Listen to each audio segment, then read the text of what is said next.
Bonjour à tous et bienvenue dans ce nouveau format Zoom sur où nous allons ensemble parler et traiter des sujets plus en profondeur de l'actualité gaming. Et quel sujet pour commencer l'année que celui de l'IA. Si vous ne vivez pas dans une grotte, et je l'espère pour vous, vous l'aurez sans doute vu passer la polémique de la fin d'année 2025 sur la disqualification de Clair Obscur Expedition 33 à l'award du meilleur indie pour cause d'utilisation d'IA génératrice dans leur jeu. Vous verrez à travers cette vidéo que ça y est, les studios commencent à parler sans tabou de l'IA dans le développement de jeux et clairement on peut déjà y voir un clivage entre les studios sur son utilisation. Ceux qui prennent une utilisation limitée et ceux qui, au contraire, se plongent à corps perdu dedans. Alors, que pensent les studios de l'IA? Est-elle vraiment un danger pour les emplois ou bien un super outil pour améliorer la vitesse et le développement des jeux? On va essayer de décortiquer tout ça dans cette vidéo, alors assis-toi et bienvenue dans ce nouveau format, bienvenue dans Zoom sur.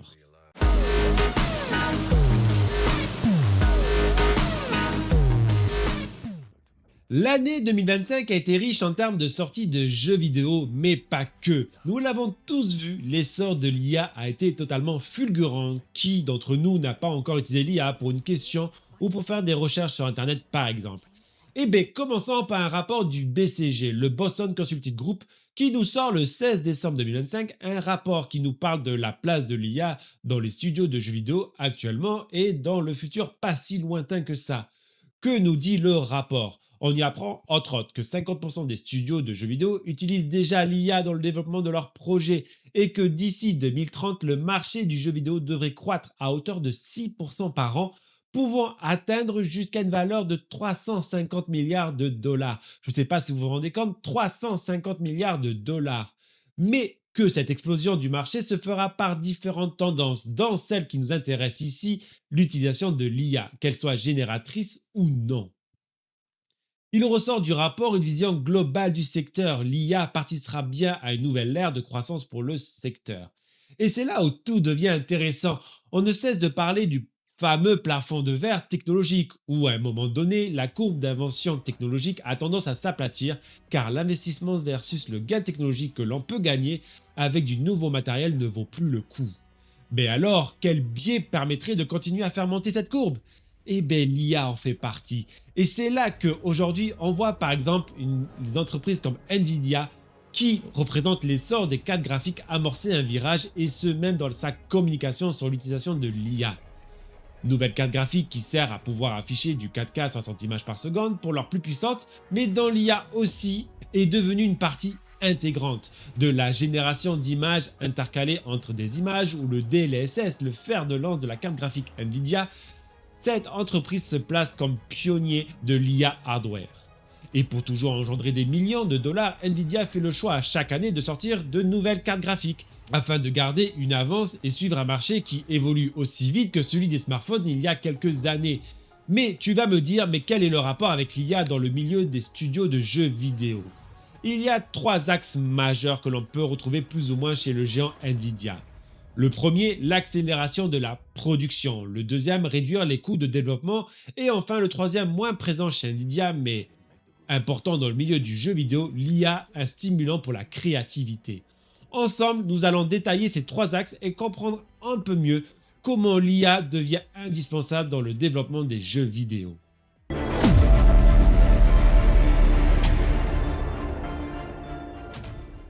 Le premier argument évoqué par les studios de jeux vidéo est que l'IA permet de compenser des mois et des mois de développement. Et là, les géants de gros studios AAA ont déjà exprimé leur intention d'utiliser ou utilisent déjà l'IA à ces fins-là. Prenons comme exemple Ubisoft qui ont annoncé en 2025 développer un outil, le Ghostwriter, un outil développé en interne qui permet de générer par IA des répliques de PNJ. L'objectif est clair, accélérer la création de dialogues répétitifs pour libérer du temps aux scénaristes pour qu'ils puissent se focus sur d'autres tâches plus importantes. Dans un tout autre registre, Electronic Arts dans leur filière e-sport se sert de l'IA pour générer des animations de joueurs de foot par exemple, IA déclarant que oui, l'utilisation de l'IA aide à produire plus vite des animations réalistes. Parlant aussi de CD Projekt Red qui a pris la parole autour de The Witcher 4 en expliquant que oui, l'IA est et sera utilisée pour accélérer la productivité au sein du développement de leur jeu tout en balayant d'un revers de main l'utilisation de l'IA génératrice au sein de leur jeu. Et cela va sans dire aussi que l'IA sert aussi à permettre des optimisations plus universelles, comme sur PC avec le DLSS de Nvidia. Non, non, je ne suis pas sponsor Nvidia et je tiens à le préciser sur cette vidéo. Et sur console, comme l'utilisation de l'IA pour la PS5 Pro, l'IA maison de PS5 qui devrait offrir en 2025 encore plus d'outils aux développeurs pour optimiser aux petits oignons leurs jeux sur cette console. Mais alors la question qui se pose et qui se retrouve dans le deuxième axe, c'est: sommes-nous rendus à 1 ou 2 mois près de développement pour un jeu vidéo?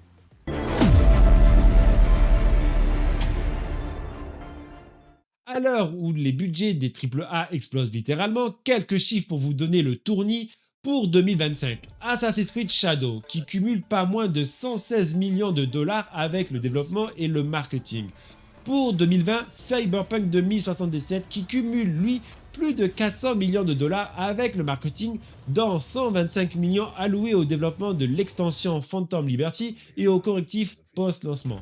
Et enfin, le titre tant attendu GTA 6 qui lui, selon les analyses du milieu, pourrait être le premier jeu à dépasser le milliard de dollars en coût de développement plus marketing. Pour vous dire actuellement, si on prend la valorisation de Ubisoft, l'entreprise vaut 720 millions de dollars. Donc GTA 6 pourrait coûter bien plus cher qu'un studio de jeux vidéo. Alors oui, l'IA devient un marqueur essentiel sur le contrôle des coûts de développement. Rapidité accrue d'exécution, n'impose pas de limite de temps de travail, peut faire plusieurs tâches d'affilée et des tâches répétitives afin de libérer les équipes pour faire d'autres tâches. Permettrait d'aider au debug des jeux par exemple, souvent moment qui prend beaucoup de temps à un studio, surtout quand il s'agit d'un monde ouvert par exemple. Et comment contrôler le coût d'un jeu si ce n'est que de sortir le jeu le plus rapidement possible dans un état plus que convenable? Car oui, quand un jeu est en développement sur l'instant T, c'est de la perte sèche pour l'entreprise car il faut que le jeu sorte pour commencer à rembourser les coûts de développement faramineux qui ne cessent de grandir. En excluant les crédits et les aides évidemment que peuvent obtenir les studios durant les développements de la part des différents organismes et gouvernements dans le monde qui ne couvre pas l'intégralité des développements. Et si oui, le deuxième axe est purement monétaire, le troisième axe peut représenter le fameux plafond de verre qui peut impacter grandement les ventes du jeu tant les jeux finissent par tous se ressembler la créativité. Et bien sûr, en faisant ces tâches-là, l'IA prend la place de travailleurs et réduit aussi le coût du personnel. Mais ça, j'en reviendrai dans la deuxième partie, les revers de l'IA, plus tard dans la vidéo.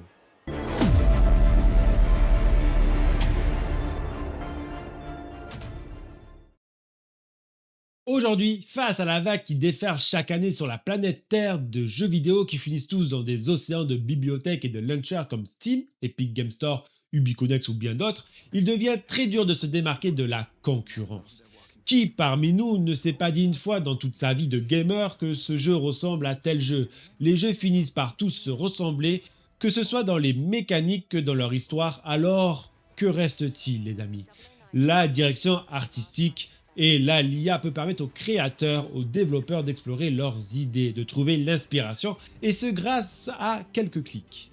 Prenons par exemple le logiciel Promethean AI, qui permet de générer automatiquement des environnements 3D et permettre aux développeurs de créer des mondes, des maquettes, des prototypes rapidement. L'IA permet aussi de leur donner des idées, d'aller plus loin dans leurs réflexions, leurs innovations, que ce soit dans la narration, la direction artistique, la modélisation des personnages, l'environnement. L'IA leur permet de pouvoir mettre en image rapidement leurs pensées, leurs visions. Et pour exemple, je prendrai deux gros studios qui ont pris la parole sur ce sujet-là.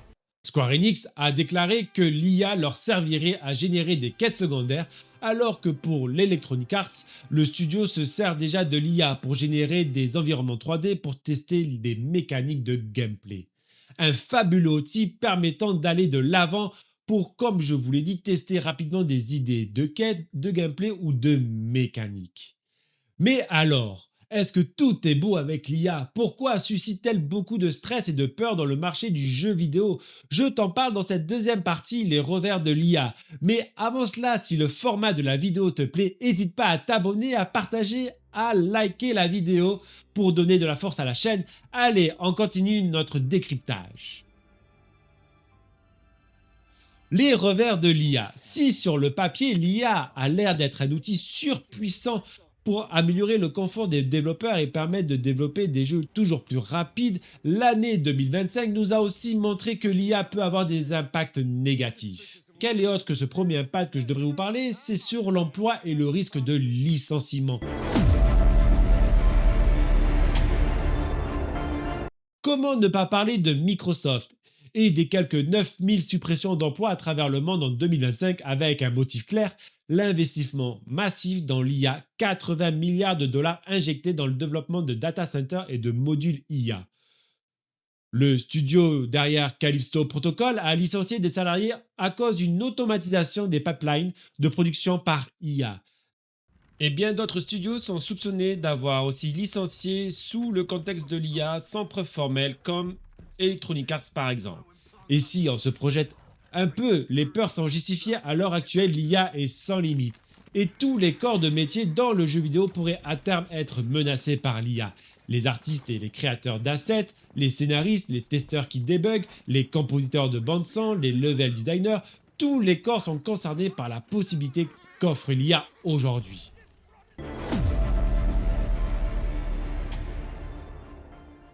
Le deuxième impact est l'uniformisation des jeux vidéo. Si l'IA peut être une source de créativité pour les développeurs, faire appel à celle-ci pour générer des niveaux, des quêtes peut avoir un effet inverse. L'IA peut créer, mais peut-elle bien créer? On pourrait voir naître des jeux génériques, au level design se ressemblant tous, aux quêtes répétitives avec aucune identité, juste des copies collées les unes entre les autres. Utiliser trop d'IA pourrait conduire vers un goulot d'étranglement qui crée une catégorie de jeux vidéo sans saveur, sans âme, qui renforcerait au final déjà cette impression de jeu de déjà vu ou de déjà joué.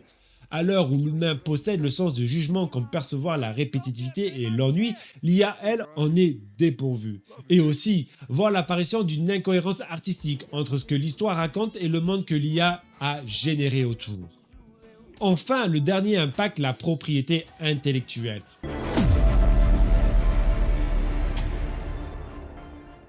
On le sait, l'IA crée à partir de choses qui existent déjà. Et comment ne pas citer le cas de Palworld qui clairement a généré un jeu avec des monstres qui ressemblent quand même pas mal, si ce n'est du copie-coller, à des Pokémon pour certains. La question est légitime, à qui appartient la création faite par IA quand celle-ci s'inspire fortement? N'oublions pas non plus que en 2024, où plus de 300 interprètes et doubleurs ont manifesté contre les studios Warner Bros. En accusant les studios d'avoir utilisé des IA pour copier leur voix.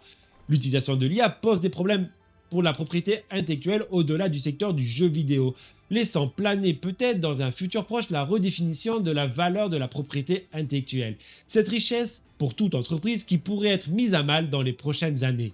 Tant de choses créées par des gens talentueux, volées à leur insu par des personnes peu scrupuleuses en utilisant l'IA.